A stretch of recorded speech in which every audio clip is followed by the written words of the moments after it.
to all the audience. Today we have in the Tech Leadership Club Giridharan Palanisamy, who is a good friend of mine. We met a couple of years back, but he's on to something building very crucial within healthcare. Giridharan, welcome to Tech Leadership Club. Short intro. Thank you, Arun. Thank you so much. Thanks for inviting me for this podcast. Uh, we are building healthcare AI platform for specifically helping hospitals and the other health tech companies to uh, to increase the care efficiency in the hospitals. Basically, that is for increasing the patient experience and outcome for the better outcome for the patients and saving a lot of time for both the doctors and the patients and fixing the revenue leakage in the hospital. Identifying and fixing the revenue leakage is also an important thing. Yeah, that's interesting. We'll get through what you guys are building because revenue leakage is a new term that I learned when looking through your company, right? We'll touch base on that in the later part of the podcast, but it's interesting. I just want to, keep the first section towards your journey, right? When you started from Nokia, today you are building Zato AI. Like, what was the turning point that led, hey, I'm going to build something, because you see a problem or something motivated you, just trying to understand what changed the transformation from working for a company into building a company. Actually, from my college days, I used to think to start a company. It's been a 10 years of dream, but I never did it. Like I was helping some other founders. I was working on someone's ideas, right? I helped three founders to build the product from scratch while I was working with Nokia, Rakuten, and VMware companies. I didn't start my own because I am a builder basically. I can build products, but I don't know the business. So Happens. yeah, that's the reason I was helping other founders to build product and team from scratch. But what happened is all the three founders quitted at some point of time. Oh, wow. So I decided to start my own idea, working on my own idea. To be frank, while starting, we never start with healthcare. It started as a generic AI agent platform. Hmm. I want to do something. When I explored AI, the LLM models, I found this is going to be a transformation journey for any businesses. So I in 2020 I believed in this. Then I started working on small platform, a little platform for building agents. Then we started it as a generic AI agent platform, and currently we are focusing on healthcare basically. I think one of the things I noticed, right? I think you have a strong domain expertise within healthcare, right? I think that's where you pivoted into, solving healthcare problems. That's what I was able to relate. Okay. See, because I am taking the same approach into cybersecurity because I come from cybersecurity background, right? Mm. As a so whatever technology you see, the problem existing in the industry. We are trying to fix those problems with the, let's call it, emerging technologies as AI. Now, one of the key points what you said is transformation, right? I think that's the reality. Many businesses are still trying to find what they can transform with AI, Hmm. right? And some of the investments that are made from all these big guys around trillions of dollars, but the revenue is still in billions. You Hmm. see, so that's what every company is trying to figure out the transformation. But I think you guys are helping few. That's really interesting because I was looking at some of the product brochures and the description that you guys write. Hmm. It was interesting how it can save time and also uh, give you benefits of revenue leakage, right? Yeah. Stopping or plugging that hole. Yeah, really interesting idea, I would say. Yeah. Yeah, cool. Now, see, every company is different, every leaders are different. What is your philosophy in building this within healthcare? Like, see, I've met some founders who are in for like quick capture the trend, right?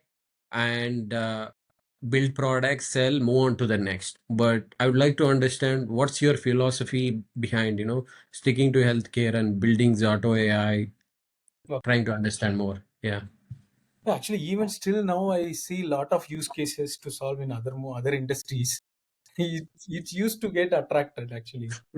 For any builder, it is the same. For anyone who can solve the problem technically, and even for the business opportunity, if there, they it will get attract actually. But the thing is, we cannot be focused on multiple things. Yeah, we have limited resources Yeah. in terms of time, bandwidth, biological cycle kind of kicks in and says you're not sleeping for 8 hours, after a week or so, it will start kicking in and saying biology, gives up. We will get burnout actually. That is true. Yeah. We won't be transforming anything. And why we choose healthcare is first thing is we saw the problem is very critical. This is not the generic AI agent platform cannot help healthcare basically. Yeah, So true. it's a specific set of special requirements are there. So we need to fulfill that. In order to do that, we need to have a specialized agents rather than specialized capabilities, right? In terms of security, patient safety, and accuracy, speed, volume, everything. And after solving the problem technically, I just drill down into the business, like the market, how it is. The Hmm. problems and challenges in healthcare are enormous. There are a lot of challenges and opportunities in healthcare. Anybody can, like Zato is only one company can serve a small part, right? But there are a lot of other challenges in healthcare, in globally and even in India. Hmm. After exploring multiple challenges, multiple use cases in Indian hospitals, I thought it is worth enough to solve the problem in India. The major thing is many hospitals struggle with 20 to 30% of um, uh, revenue leakage, which is claim processing is getting denied, and many things. Staff burnout in India, staff burnout is more. If you Yeah. see most of the hospitals, only two shift will be there, which means 12 hours, 12. which is Yeah. very hard, right? Imagine whenever we do have doctors as advisors, every time doctors will be busy. Imagine they will be going for some conferences and attending the patients. If your doctor wants to give an attention for a patient 10 minutes to see that 100 patients in a day, it is 25 hours, Yeah. It's, 24 hours. yeah. Not Uh, enough to solve. That's why we continued in healthcare. Yeah, we speak about burnouts in IT industry, but in the medical field, it's horrible. I've Yeah, seen doctors rush away to hospitals because they got an emergency call, leaving everything that they are doing. I've seen doctors being on Saturday, Sunday in hospital because that's when more patients, plan to visit doctors. So yeah, doctors don't get Saturdays and Sundays. Festivals are another different story. If there is an emergency, no festival, nothing. You have to be there. You have to be there, right? Because they are dealing with what many in the industry speak, right? Direct life consequences, So that is, I think, burnout in medical. I've seen, it kind of stretches. Sometimes people continue up to 15 hours, right? Because they are in a surgery or they are supporting a surgery throughout that. Yeah, I think IT industry probably, can consider sometimes as a benefit when you look at medical fields. The burnouts are extensive there, yeah. right? True.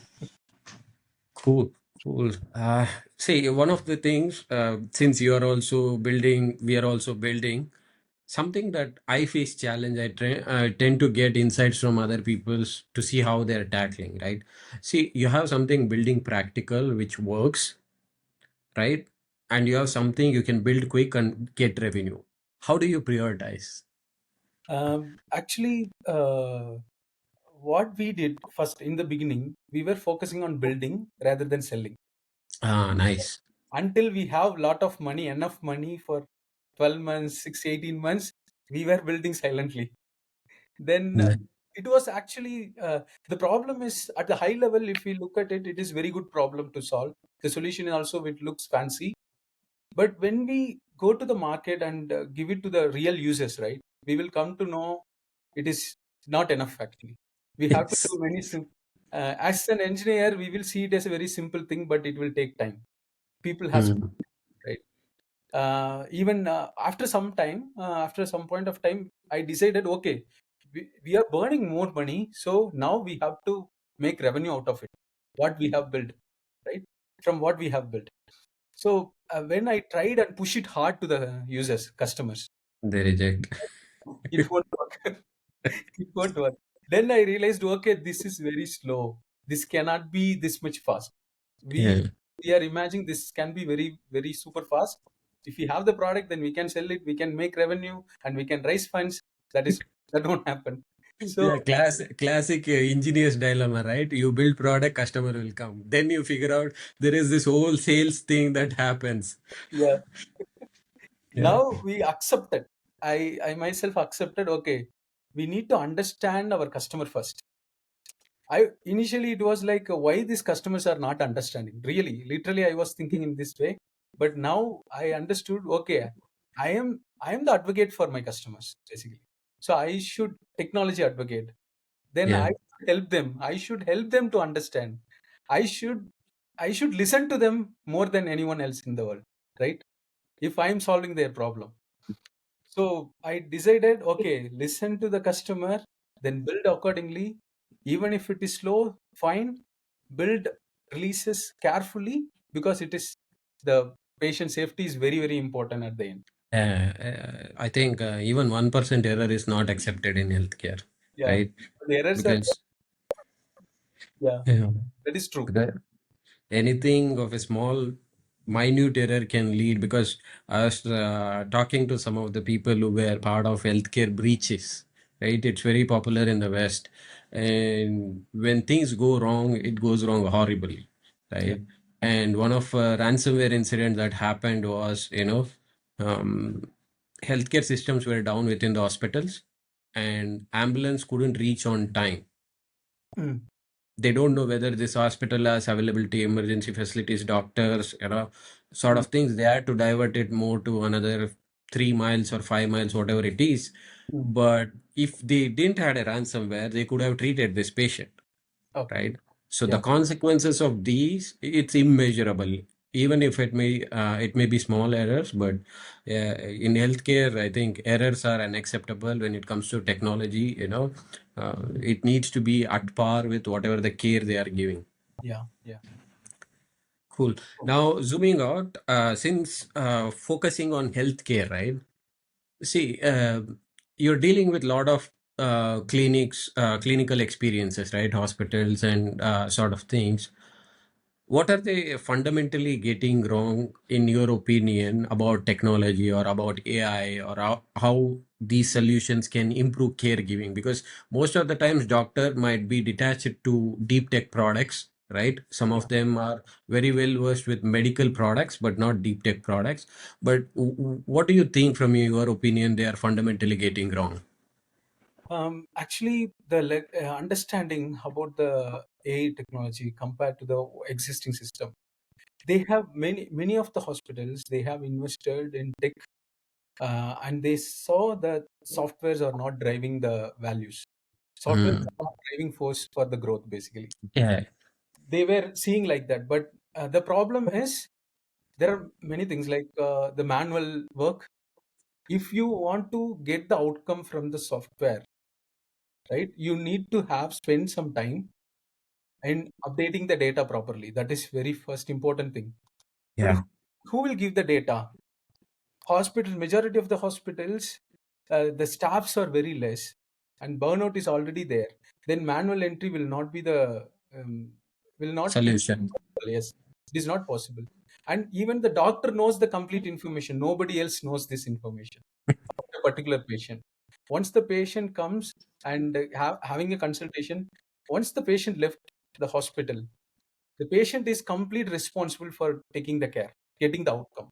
Because doctor Yeah. giving the care plan, now the patient has to follow it, right? And Hmm. hospital will not be having these information in hand because it is going away. Yes. Now, not only Zato, even the world is recognizing that the existing patient data is the gold mine for Indian healthcare. Yeah. Basically. for the global healthcare. Existing patient, their information, making them to get outcome, achieving their satisfaction is really important. Now with AI, compared to other the legacy technology, the previous era, this one will be autonomous, going to be autonomous, and Hmm. can without too much of human intervention, AI can help people to get things done easily. Hmm. That that is it, it is it cannot be one side, one solution fits all. Every hospital should look at their culture and their values and their offerings for the patients. Accordingly, they have to implement the workflow with AI. So Hmm. this way they can achieve a better outcome in terms of revenue as well as patient satisfaction. Nice. See, since we are on the healthcare topic, see, you are in the thick of things, right? Developing a product, cutting edge product within the healthcare domain. In your view, what will it be like, let's say 2030, next 5 years? We are almost at the end of 2025, right? We'll have another 5 years. What would it look like? If there is a transformation there. I think this is going to be the autonomous. I'm sure this is going to be autonomous care delivery system. Every hospital can easily provide this. Even the public health system can provide autonomous thing, like where we no need to have more number of staffs or more number of doctors to serve more patients. With a Ah, smaller number of doctors and staffs, we can serve more patients, and the accessibility and affordability of the care will also get increased. I think you bring up very interesting point, right? Public caregiving. I think we all know, being in India, that public healthcare system is not at par with, private healthcare institution, because private are run like a well-oiled machine, whereas public, it has its own challenges in, operating at its full efficiency, right? I think that's an interesting angle that you pitched it, right? Where, public healthcare system, because believe it or not, I think majority of India still relies on it, Yeah, right? The public healthcare system. Yeah, urban population is more able to afford the private, but there is that public care system. Majority of the population still rely on it. I think that would be a lot more impactful. I think great vision for that 2030. If that is achieved, it's not only success for, let's say, your product or within it would be a great stepping up for public health care. I yeah, don't know when I am speaking from the outsider perspective. I don't know when public health care was revamped last time, yeah, right? I can't even recall when it was. I remember once taking my mom to public health care in Bangalore. There are a couple of centers that are pretty good, compatible with private, but not all the places that I have seen. Yeah, I think never thought about this, but a good point of, thought process that definitely takes a lot more deeper dive, because it has a lot more impact to the people. yeah. Actually, in India, it is different landscape. Public-private partnership. That Yeah. uh, that is the very biggest thing we can embrace now, and Yes. that we can serve more patients, and we can avoid lot of worst stage conditions with this action. And Yeah. another important thing, accessibility and affordability. If you see today, most of the hospitals are in urban areas. Yes. It is common for throughout India, right? Yes. But around 65% patients are there in rural areas. If True. the patients from rural area has to reach a specialty hospital, they have to the cost is not only the consultation or the investigation cost. It is also the travel and the daily wages cost. If you Yeah. take this, the expenses are more. But Mhm.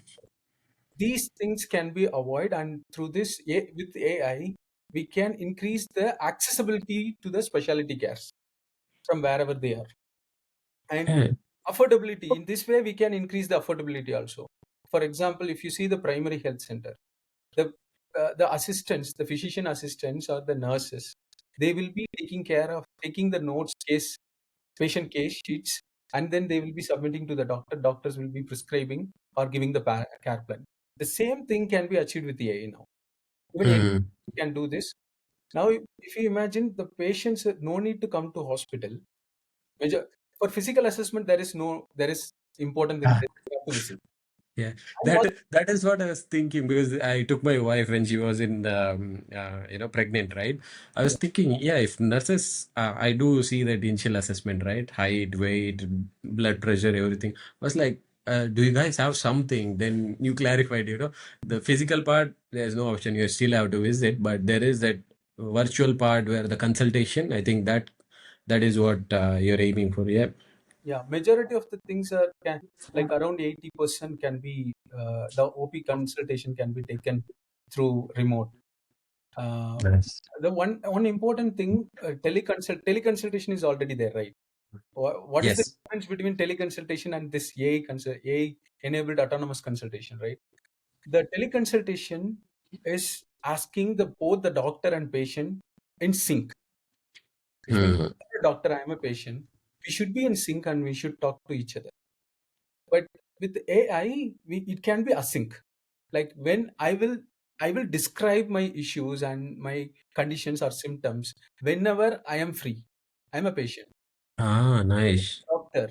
Now AI can summarize all my history, medical history, family history, social history, and current chief complaints and many stuffs, right? And it can give you a summary.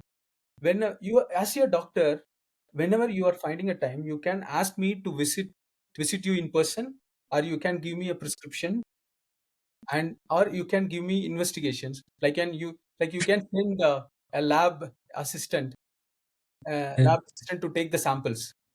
Nice. See, this is something, this will help me. Why I will say. See, I get very little time. I sleep little. That's another part. But I do have an enormous pain on my left shoulder because tender coconut fell on my shoulder. Oh, Back in the days, like a decade ago or something, that I took it lightly. I never took care of it. But still, it kind of hurts whenever I'm, exhausted or burned out. That is the first sign that okay, I need to rest my body. okay. So in my scenario, I can leave a message to doctor saying, hey, the shoulder pain is back, it's unbearable, this is the place that it is paining, and what do you suggest? So doctor might not be available at the midnight which I usually go to sleep, right? But when he comes back in the morning, he can see and summarize my problem and he can consult. The moment I wake up, probably then I will have my consultation, right? This would fit in that use case. Yes, yes. Similar Amazing. similar cases are more in India. Yeah. The thing is, See, hmm, although you mentioned that urban centers have more hospitals, but urban people have very less time to visit hospital. yeah, that They're is always in a hurry. They're always in a hurry, right? One quote I read, I recall in India, everybody is in hurry but never on time. There are challenges for that. But the thing is, in urban center, I stay in Bangalore, right? It's very hard for me to balance company, balance family, do my personal things, find a time to go visit a doctor, yeah, right? yeah, So it's almost impossible because Saturday, Sundays, you have family time, weekdays, you have clients, customers, companies. I think you are even now you are recording this from the background. I can see from an hotel room, right? So it's very hard to find time, although urban centers have good facilities. I think you have a good market in terms of targeting people like me. Definitely it will help. yeah. Still, it is initial stage, right? We can serve as well as urban and rural areas. There are a lot Yeah. of opportunities. Uh, Yeah. there are two things, right? We can serve the people cannot afford or cannot access, and we can serve the people don't want to afford, don't want to access, Yeah. which means I think they don't have time, they don't find it is valuable. yeah, So I think yeah, that's the natural flow of things that I've seen from the e-commerce days, right? First, a city kind of gets e-commerce, let's say deliveries. Then eventually all metros get it. then tier 2, then tier 3, eventually to all the places. I think the same is happening now in any tech product in India, right? Urban adoption kind of proves that the market fit, it works. Then slowly, as part of market expansion, they enter into tier 2, tier 3, and eventually wherever they are able to reach. I think this applies for you guys also. Once you get established in one or two metro cities, then it's all about scaling, I guess. Yeah. Actually, this concept is called care commerce. Cat commerce, yeah. Cool, cool. Good to know, good to know. And now, surprisingly, I'm seeing a lot of prime time ads in India about cybersecurity awareness, which is good, especially on the financial frauds and scam. But eventually, people will get used to, not trusting internet as it is. Okay. Right? So many of hospital they prefer they're asking us to deploy in-house. Yeah, on But prem. what I see the value is if they move to cloud, it is the cloud has proper compliances. Even Yes. anyone if you take, they have the proper compliances.